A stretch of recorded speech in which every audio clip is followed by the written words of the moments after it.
다른 사람에게 무서운 이야기를 듣는 일은 많지만 스스로가 그런 경험을 한다는 건 드물다. 유령도 우주인도 미확인 생물체도 나는 한 번도 본 적이 없다. 그런데도 딱 하나 기억나는 일이 있다. 그것은 알지도 못한 여자에게 쫓겼을 때의 일이다. 초등학교 때의 이야기. 다니던 학교는 집에서 15분 정도의 거리였다. 단지 클럽 활동으로 남았을 때는 눈 깜짝할 새에 해가 지고 만다. 그날도 완전히 어두워진 길을 걸어서 돌아가게 됐다. 친구 대부분은 역 쪽에 살던가 철길을 건너지 않는 쪽에 집이 있었다. 나만이 철로를 건너야 하는 곳에 살고 있었다. 철길을 건너려면 두 가지 방법이 있다. 하나는 건널목을 건너는 것. 다른 하나는 육교를 건너는 것. 학교 측에서는 건널목을 사용하지 않도록 이라는 지시가 내려져 있었다. 무시하고 지나다니는 학생도 많았지만 나는 성실하게 그것을 지키는 쪽이었다. 그러나 그 육교의 바로 아래는 인적이 없고 또한 기분 나쁜 곳이기도 했다. 주위가 낡고 황폐한 아파트나 편의점들의 뒤편으로 둘러싸여 있고 낮에도 어둑어둑했다. 해가 떨어지면 주황색의 가로등 말고는 다른 불빛은 없다. 그리고 사람이 많은 큰 길로 나올 때까지 길이 여기저기 지그재그로 굽어 있다. 그것뿐이라면 별반 문제는 없었다. 문제는 바로 그곳에 여자 노숙자가 살고 있다는 것이었다. 그 여자는 항상 그곳에 있었다. 더러운 녹색 코트를 입고 있어서 주변에서는 녹색 아줌마라고 불리고 있다. 부스스한 머리카락을 벙거지 모자 사이로 늘어뜨리고 눈빛은 항상 선글라스로 가리고 있다. 그 옆에는 큰 비닐봉지에 빈 깡통이 가득 들어 있었고 그것을 묶어놓은 자전거가 항상 있다. 그 사람을 본 것은 그날뿐은 아니었다. 그곳에 그 여자가 있다는 것은 알고 있었다. 나만이 아니고 반 아이들도 알고 있었고 주변에 사는 사람들도 그 사람을 알고 있었다. 하지만 말을 걸어본 사람은 없었다. 그럴 수도 있다고 생각은 했다. 그러나 그날은 달랐다. 언제나처럼 육교를 건너 어두컴컴한 지그재그로 구부러진 뒷골목을 걷고 있을 때 야, 너! 갑작스런 말에 놀라 몸이 튕겨져 올랐다. 그냥 놀랐다고 표현할 수도 없다. 그 목소리에는 분명히 저기가 담겨 있었다. 모르는 어른에게 협박을 당한다는 그런 상황 같은 것은 익숙한 일이 아니었다.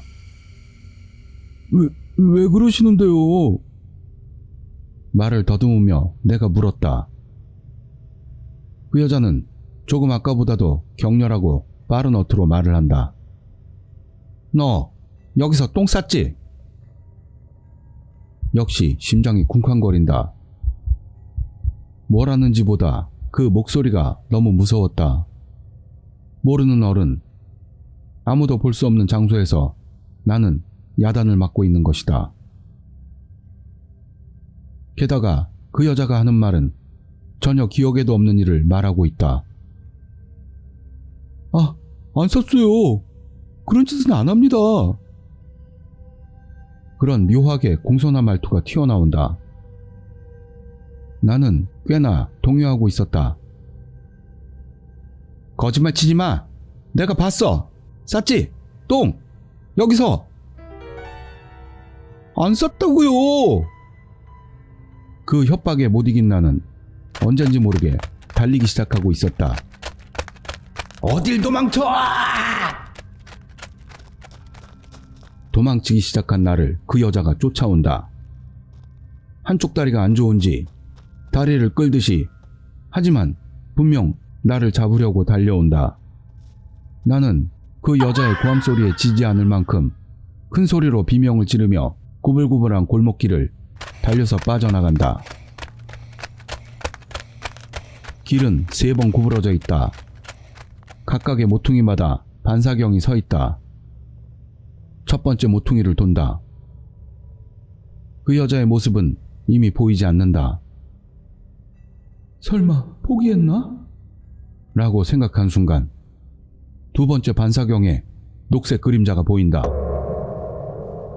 나는 기력이 빠진 다리에 다시 힘을 넣어서 전력으로 달려나간다. 세 번째 모퉁이를 꺾는다. 조금 늦게 녹색 그림자가 반사경 끝쪽에 나타난다. 어째서 이런 꼴을 당하지 않으면 안 되는 건가? 나는 아무 짓도 하지 않았다.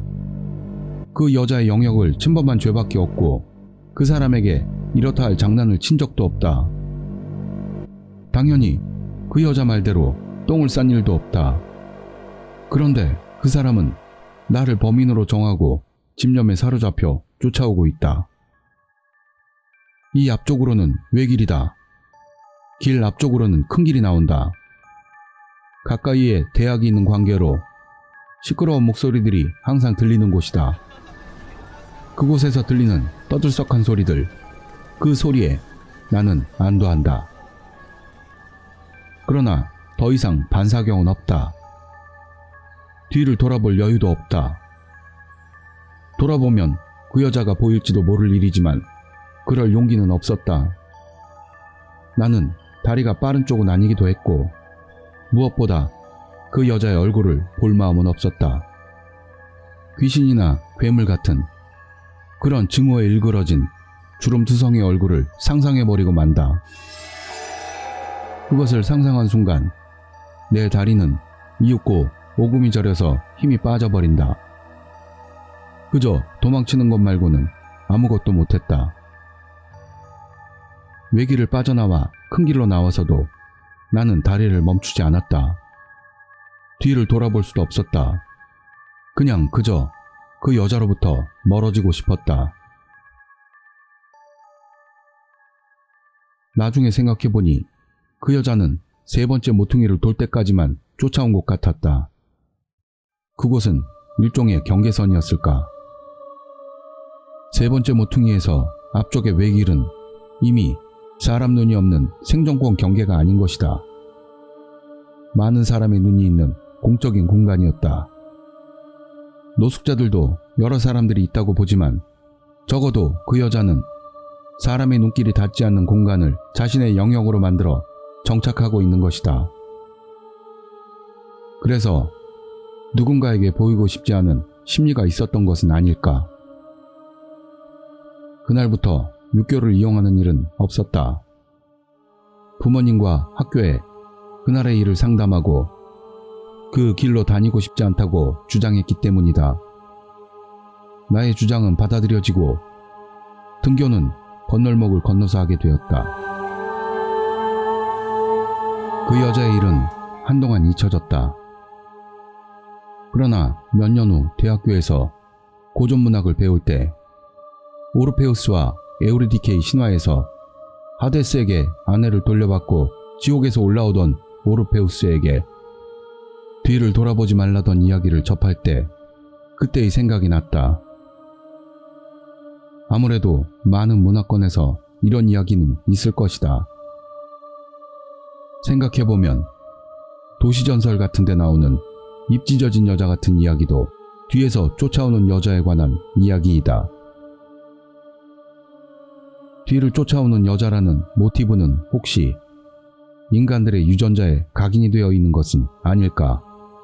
라고 강사는 말했다. 나는 그렇다고 생각된다. 그렇게 무서운 경험은 지금은 겪지 않는다. 최근 생각이 나서 그 길을 다시 가보았다. 그곳은 완전히 깨끗하게 정비되어 있었고 노숙자들도 거주하고 있지 않았다. 설령 있다고 해도 그때 그 여자는 이미 존재하지 않을 것이다. 그때에도 아마 나이가 꽤 들었었던 것 같고 그 후로 이미 15년은 지났다.